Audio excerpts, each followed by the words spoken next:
You miss us? 'Cause we missed you. Well, not Jerry from Willoughby, but the rest of you.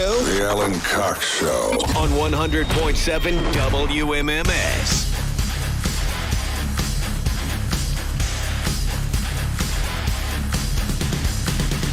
Another $1,000 for you in about 9 minutes, 8 minutes. 4:30, listen for that keyword. Courtesy of the Buzzard Bookie, $1,000. With Rover and Stansbury and me and Corey at night, you got about a chance every hour, so listen for those. Don't miss them. Because why not you, man? Why not you? If you listen to us on iHeartRadio, tell me where, if it's out of state. I'd like to know where people are listening. Sebastian is one of our bureau chiefs in Salt Lake City. Norm is in Detroit. Jenna is up in Janesville, Wisconsin. Ray and Brittany listen in Yorktown, Virginia. Steve-O is a new listener in Highlands Ranch, Colorado. Joe is in Moncks Corner, South Carolina. Got anybody in Grand Rapids? Oh, we have a lot of people in Grand Rapids. I'm going to be up there this weekend. In Grand Rapids. Grand Rapids at the Bob. The Bob. Dr. Grins with Chad Daniels. Does your brother come for those? No. Isn't he north of Grand Rapids? By a lot still. He's up in New Era, which is still like a 2-3 hour drive. He wouldn't make the drive? I can ask him. I don't think he would. No, but I mean, like, if you wouldn't go, hey, man, I'm going to be doing a gig in Grand Rapids. How long since you've seen that brother? A few months. Okay. That's not that bad then. Yeah, I see him. He comes down pretty regularly. Maybe it's been since my brother's wedding, so it might have been since, I don't know. It's whatever. He's fine. That's a 1 hour trip. He could drive an hour to see you. He could. 65 miles. Well, yeah, do it then. Well, hit him up. Don't tell me what to do. He's like the Mormonist Mormon of us. So what? So he doesn't want. Yeah. Oh, I see. He wouldn't enjoy it. Mm-hmm. He wouldn't enjoy having dinner with you like before the show. I don't like doing stuff like that when I'm on the road, if that makes sense. I see. Not even with family. No. Ain't nobody gonna tell me how to live. Because I want to be able to concentrate. I want to be able to do the show and something that, if they're good friends, it's one thing, but family's not the same. For me, I don't know. I was just asking. Hate catching up with people. I know you have a brother up there. I don't know. If he wants to come down, like, I love him, he's fine, but I'll let him know I'll be down that way or up that way because he might want to come down. But I don't know. I'm just weird like that. I like the solitude that I get when I'm on the road compared to the solitude you have at home. Well, he's got his girl and his dog. I got dog my girl and my dog, Yeah, and I'm around people all day. So You count this job as being around people? I sure do. Not count No. this as being around people? Oh, God, my car is the only time I'm ever alone. I feel like Ever. this is, we're around two people. It's other people. That's more but people than I just me. guess. Don't get me wrong. I love the road because it's the closest I can get to an ideal schedule for myself. But it's like, I don't know. But If you don't see like your trying to brother make twice a plans year, and stuff. yeah, I I see him when guess. I see him. It's I don't know. And Bill and I aren't people who are terrified to be alone with our own thoughts. I'm not terrified to be alone We with should my own be, thoughts. but we're not. We're awash in them. Just because people like being around people doesn't mean they're afraid to be alone. I'm not saying that I like that's to the be around the case. people I like to be around, and You have alluded to things like not wanting to be alone with your own I thoughts. have never said that. Oh, come I on. swear on my life. I've gone on this show and said how I'm someone who needs a lot of alone time. I'm someone who requires a lot of time alone. That's why I think mine and Well, then why Brian's is it so relationship weird? work. It's not weird. I think it's weird that you're going to be 1 hour from a brother you see twice a year. I don't if have the same that. relationship I that you understand. have, so I don't care to see him. I understand that. Stop getting so defensive. Well, you- Especially since you're your like- brother doesn't work 28 hours a day. Right, like, Bill. I don't- mean, I will hit him up. If he wants to come down, he can come down. But I'm not. by the way, this isn't I a don't big like thing. making I the was big just plans. asking if he was going to come see Yeah, you. I don't. Yeah. It wasn't a gotcha question. I'm just saying. I was like- just curious. like Mary. Like, I have the reasons that and I'm not gonna say those things. But I That don't. you don't have to. Right. but Are I'm you just- here tomorrow, Mary? No. I'm out tomorrow, Wednesday. Why? What are you saying? It's getting goddamn ridiculous. I don't have these things in my calendar, and I really need to. I send an email. I have probably sent 5 emails. Every 2 or 3 weeks, I send a new email with my updated dates. I know. So and that's I update not on them. me. No, I know. I update them, and I guess I'm Because people were texting me, but Mary's not in tomorrow. And I was like, that's news to me, but it's probably not. So tomorrow, because we're off Friday, because Bill and Mary are both gone. No, I'm here Friday. Well, okay. I'm out tomorrow. I already told them we were out. So Okay. I'm out tomorrow and Wednesday. I'm back Thursday. Well, I'm all turned around then. So tomorrow and Wednesday you're out. Correct. Okay. Let me make sure I have this in. Okay. Make sure I have this in. Okay. There we go. All right. Charlie Sheen's going to be on the show tomorrow. John Michael Higgins, who I think is a very funny actor, too. He's been on a handful of times over the years. He's in Best in Show, all those Christopher Guest movies. He's going to be on Wednesday. And tomorrow morning, Rover's got all the Buzzard Fest info for you. We told you about it last week, that you get those early bird tickets. But we didn't give you the details on the lineup. He will have all that for you tomorrow morning around 8:15. So it's going to happen August 4th out at Victory Park in North Ridgeville. So make sure that you are listening to RMG for all that information. Or not. We'll be talking about it from now until May after he announces it. But if you like to be a person who's first in, then tomorrow you're going to want to do that. I sent my last email April 5th saying that I was out tomorrow and Wednesday. Okay. I'm sure you did. And I'm sure that I probably got the information. And what I'm noticing, wrong, looking back at all of them, I start them all the exact same way. Hi, bosses, because it I goes know to you all do. 9 I of my know. bosses. I know. It's 100 of you. I know. It's like Office Space. I have 8 bosses, Bob. Can you tell us what you do here? I'm a people person. Yeah. Yeah, I'm sure I have it somewhere. Anywho, Alan, you were talking about Bed Bath & Beyond. Did you see that Tupperware is going bankrupt? I didn't know that Tupperware was still a thing, by the way. That was the thing back in the 70s, is women would have Tupperware parties. And I remember my mom having these when I was a kid. It was Tupperware parties. Before it became like dildos and everything, you know, it was Tupperware parties. I don't know, you know, this was an age where you pretty much had to get things by catalog or going to, I don't know, even, I was so small. I don't remember what the point of a Tupperware party was, other than under normal circumstances, I would think that it would be a bunch of hens Drinking wine. Right, yeah. but that wasn't my mom, so I don't know. But Tupperware has said that there is, well, they haven't filed yet. There is substantial doubt that it will be able to avoid bankruptcy. That's what Tupperware says. Again, I didn't even know it was still a thing. I'm a Pyrex man myself. Glass. Well, yeah. You trust yourself. Yeah. Not me. It's thick-tempered glass.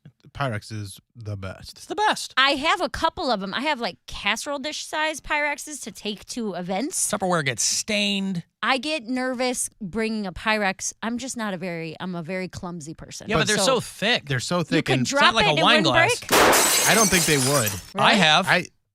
There's the Pyrex that I have is like these basically like Tupperware containers, and they're very, very thick, and you can heat them up. Yeah. They're great.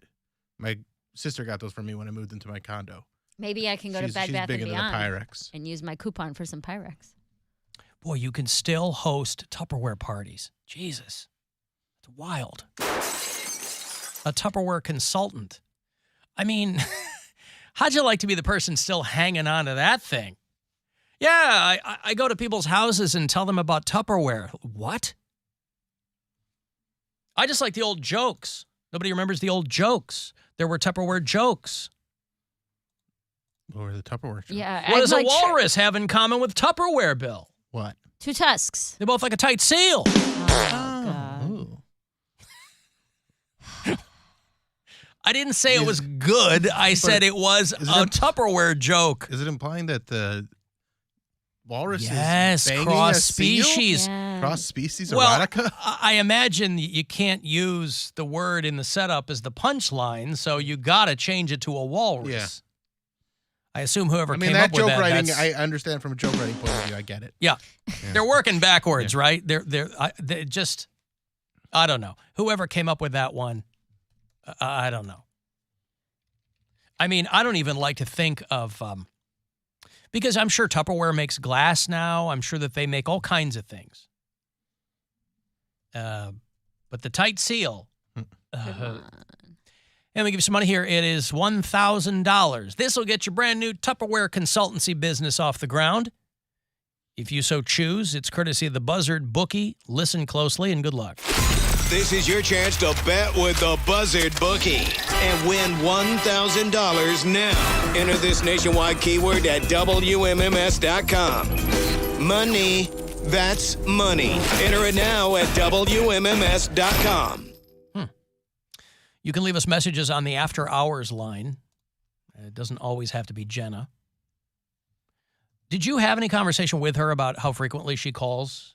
Was there any conversation of substance in Youngstown? It was right before the show was starting, so I talked to her mom for a little bit and said hi and stuff, and then they left right after the show. So, they didn't come and stand in line and do the merch thing, so I didn't get to see them after the show. It would have been more fun to talk to them after the show, wouldn't it? I agree, but you gotta move some posters, bruh. Oh yeah, how did that go? Good. You're like, hey, pay me what you want. Yeah. How made you move? I don't know, 6 or 8, something like that. And what did you make? $100 or so. Oh, that's good. Yeah. After Hours line, 216-986-8903. Hey, Alan, it's Matt. You were talking about 70s movies the other day, and I've been on kind of the same kick. Like, some of them are just really entertaining stuff, and just silly stuff, too, like Smokey and the Bandit. But I watched a super realistic 70s movie just the other night, I think it's on Netflix, about the real life of radio DJs called Play Misty for Me. And super realistic, this overnight DJ at a little jazz station in Marin or Carmel, somewhere out there near San Francisco, has this oceanfront condo overlooking a cliff, for his 4-hour show that he does every night. But super realistic, though, right?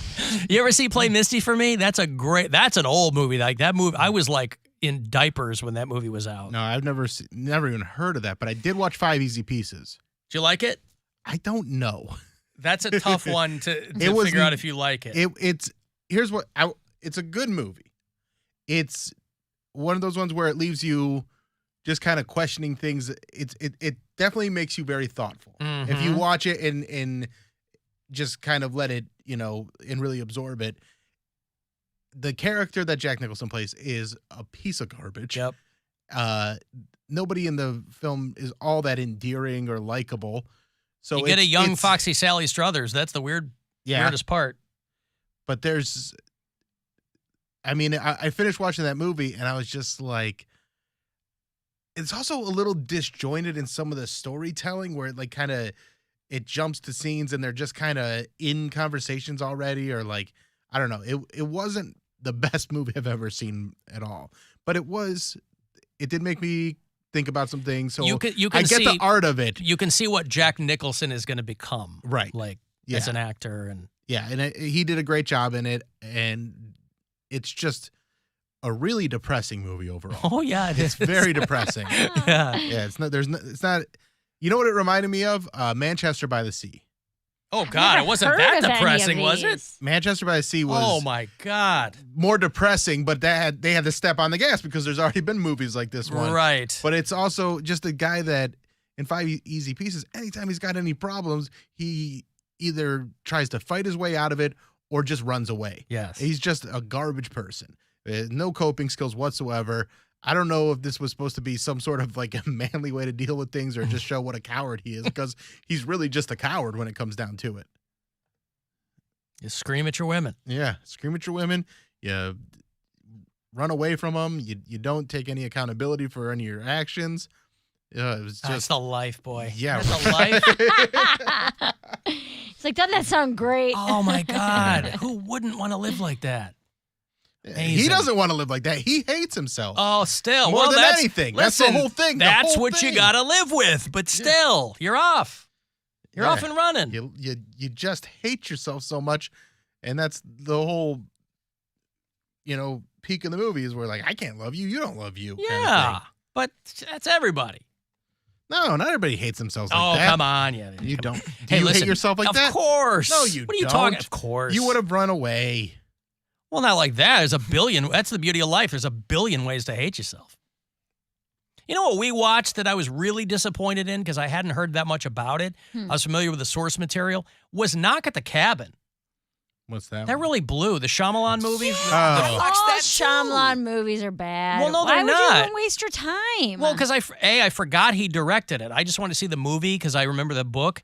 And I was like, oh, this is a cool... Dave Bautista, who's turning into an amazing actor, by the way.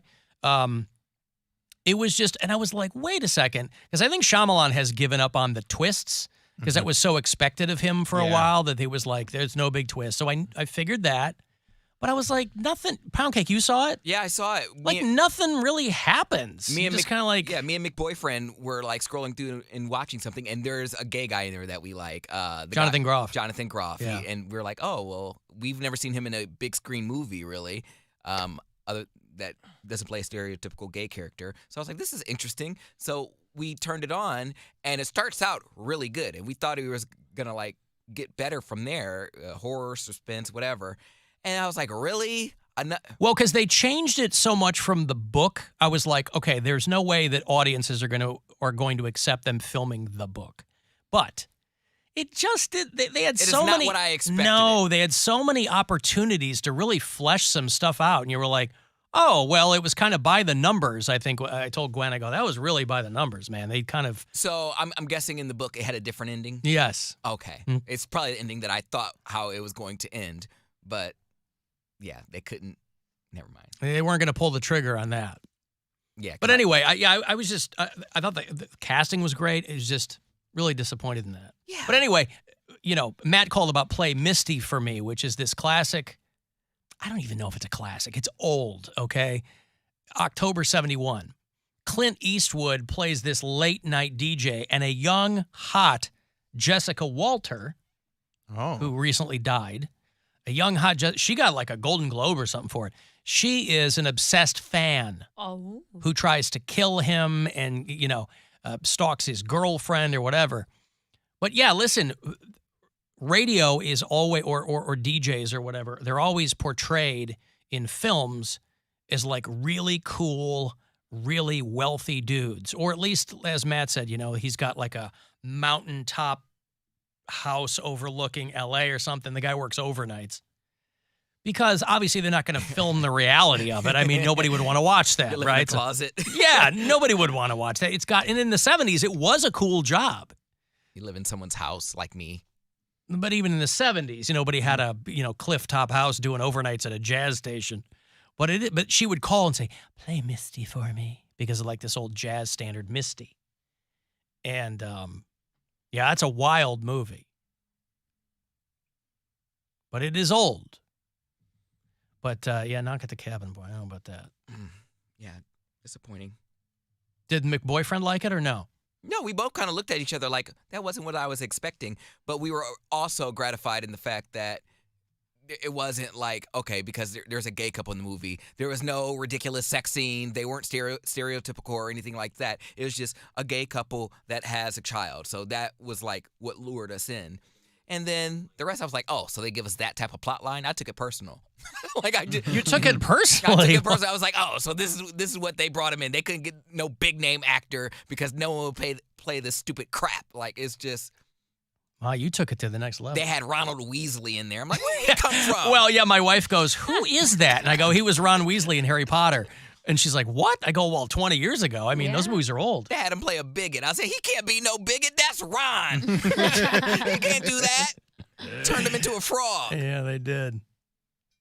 Bill, did you say that you have breaking news over there? Yes, I do. Does it constitute breaking news? I mean, kind of. It's something that people have been waiting on for a long time, but it's finally official. Alan Cox Show. Exclusive news update. Packers trade Aaron Rodgers to the Jets. Why did I think this was a done deal like weeks ago? He said that's where he intends to play, but they never got the official deal done. Okay. But now it's done. All the terms are set.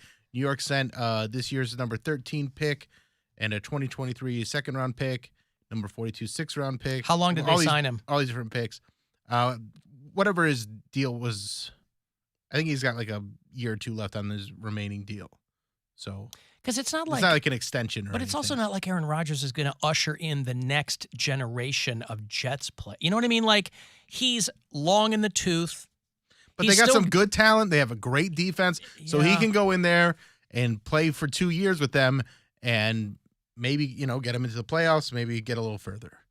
So they're just taking a chance while they try and develop the guy that they drafted number 2 overall in 2020. All right, well, there you Alan go. Cox Finally a Show. done deal. Exclusive news update. What do they have to pay him? What's left on does it say what they have to pay him? I don't have that information right now. About $475,000? Is he going to make more than that? Yeah, probably. Probably. All right, I'm just asking. I mean, because he's got bills. Yeah. Yeah. Okay, I'm going to take a break here. If you want to send a text, 35192 to get me there, AlanCoxShow.com. You can watch live and listen wherever.